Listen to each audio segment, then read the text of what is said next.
بسم الله الرحمن الرحیم. نن زموږ د طریقة العصریه د اولې حصې الدرس السادس والعشرون یعنی شپږیشتم نمبر درس دی. په شپږیشتم نمبر درس کې به موږ د فعل مضارع المذکر المفرد د فعل مضارع مفرد مذکر بحث کوو او د کتاب د سر نه 110 نمبر سبق دی. اولې دلته کې د فعل مضارع به موږ د غایب بحث هم کوو، د حاضر بحث هم کوو.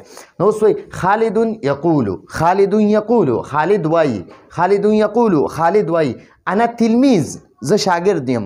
خالد وایي زه شاګرد یم. انا تلمیذ، زه شاګرد یم. انا فی الفصل، زه درسګاه کې یم، زه کلاس کې یم. فصل کلاس ته وایي. آخذ واحد متکلم صیغه ده، زه اخلم یا زه نیسم.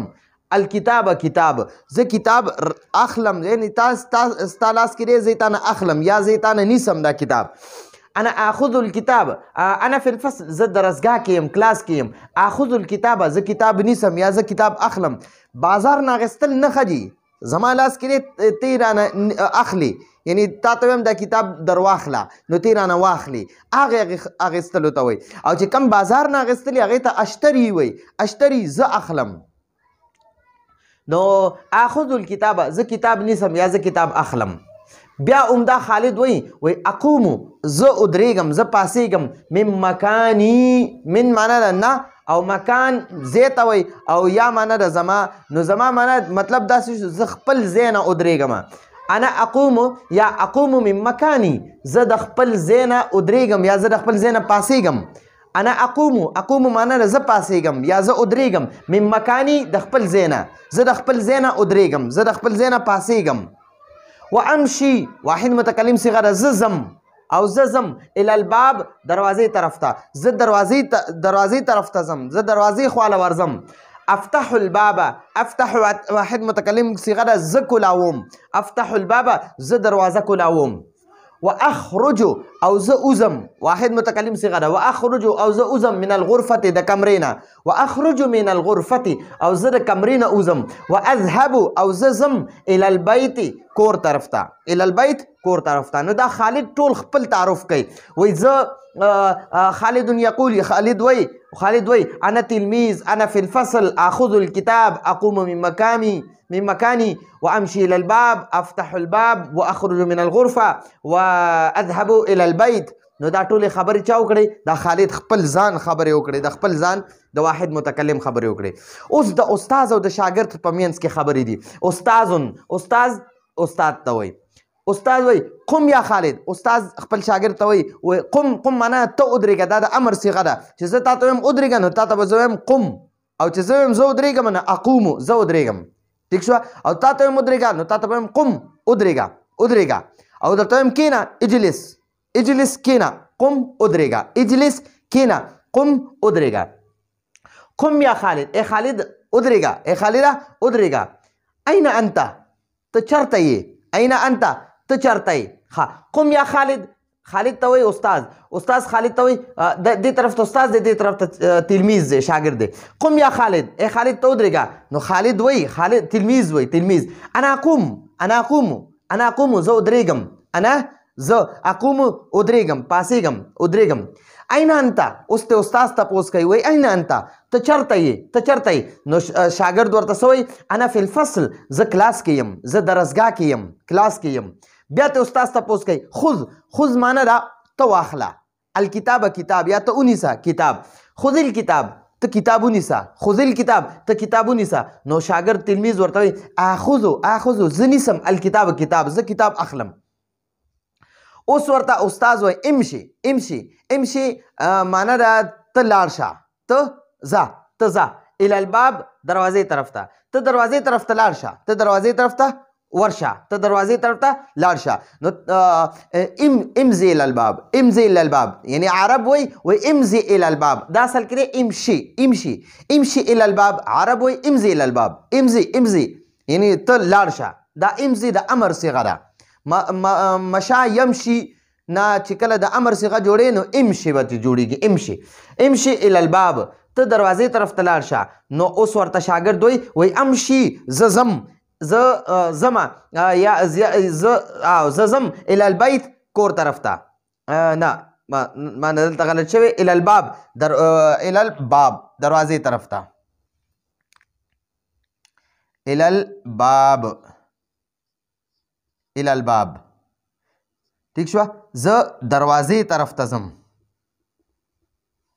زه دروازې طرف ته ځم ٹھیک شو جی امشي الى الباب زه دروازې طرف ته ځم بیا ورته استاد وایي اخرج معنی ته وځه دا امر صيغه ده حکم ورته کوي اخرج ته وځه من الغرفه د کمرې نه نو هغه ورته وایي اخرجو زه وځم دا د واحد متکلم صيغه ده اخرجو زه وځم من الغرفه د کمرې نه بیا ورته استاد حکم کوي وایي اذهب ته لاړ شه الى البيت کور ته اذهب الى البيت ته کور ته لاړ شه نو شاګرد ورته وایي اذهب ززم دا اذهب د واحد متکلم صيغه ده او اذهب دا د امر صيغه ده د حکم صيغه ده حکم دی پکې او اذهب معنی ده ززم الى البيت کور ته ٹھیک شو کور طرف ته ځم یا کور ته ځم نو دا خو د استاد او د شاګرد په منځ کې مکالمه وه مکالمه گفتگو ته وي یو بل سره خبرې اترې وي اوس د فعل مضارع واحد حاضر د فعل مضارع واحد حاضر او د فعل مضارع واحد غائب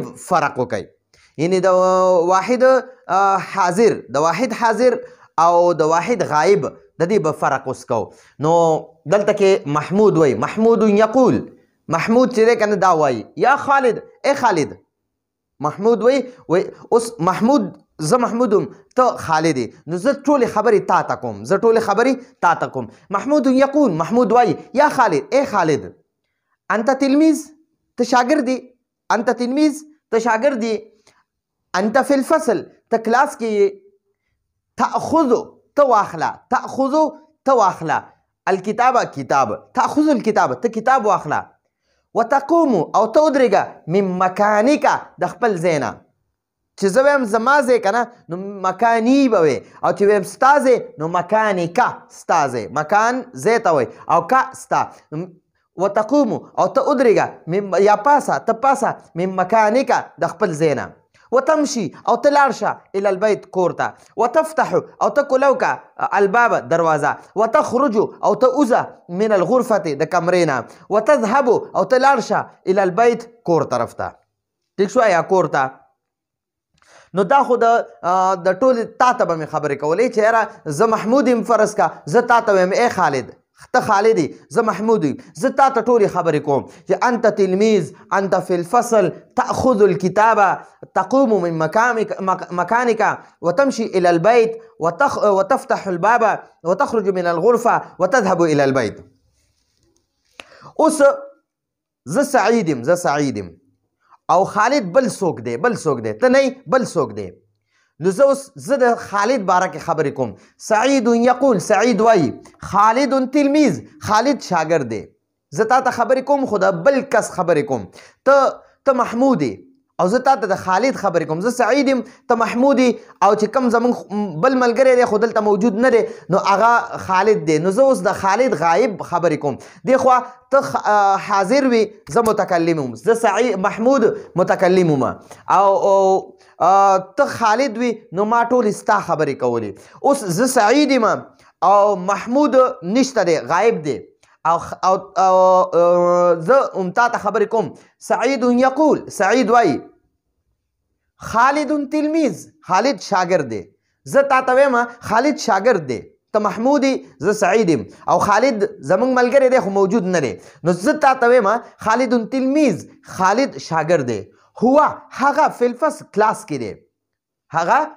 دی هو معنی ده هغه فی الفصل کلاس کې دی یاخذ معنی ده هغه اخلي یا هغه نیسي تأخذ معنی ده ته نیسي او یاخذ معنی ده هغه نیسي تأخذ معنی ده ته اخلي یاخذ معنی ده هغه اخلي الکتاب کتاب زه تا ته وایم چې ته کتاب اخلي نو تأخذ الکتاب ته کتاب اخلي او چې تا ته وایم هغه کتاب اخلي نو یاخذ الکتاب هغه کتاب اخلي تا ته وایم چې ته ودرېږي د خپل ځای نه نو زه به تا ته وایم وتقوم من مکانک ته د خپل ځای نه ودرېږي او چې وایم هغه د خپل ځای نه ودرېږي نو یقومو د حاضر دپاره تقومو د غایب دپاره یقومو من مکانه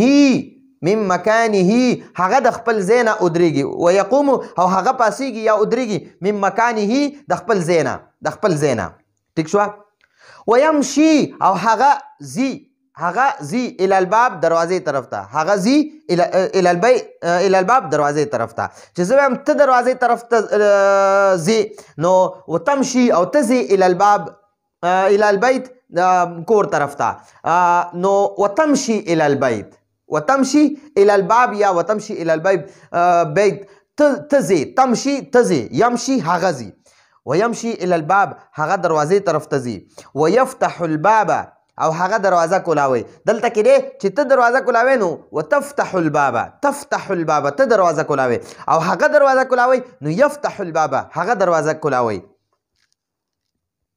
ته د کمرې نه وځي نو تخرجو او هغه د کمرې نه وځي نو یخرجو ويخرج من الغرفة او هغه د کمرې نه وځي او ته کور ته ځي نو تذهبو او هغه کور ته ځي نو یذهبو ويذهبو الى البيت او هغه کور ته ځي.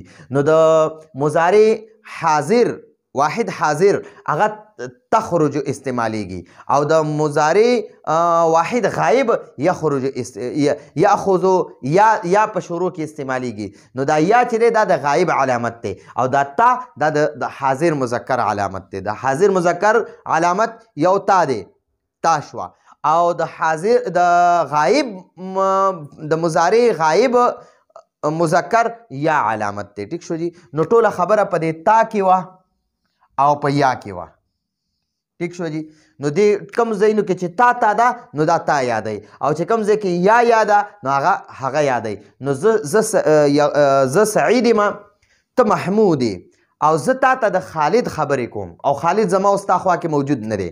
ټیک شو. نو دا د مضارع واحد حاضر او دا د مضارع واحد غایب فرق و چې د فرق پکې څه دی چې د حاضر مضارع حاضر واحد په شروع کې به تای او د مضارع غایب واحد په شروع کې به یا وي.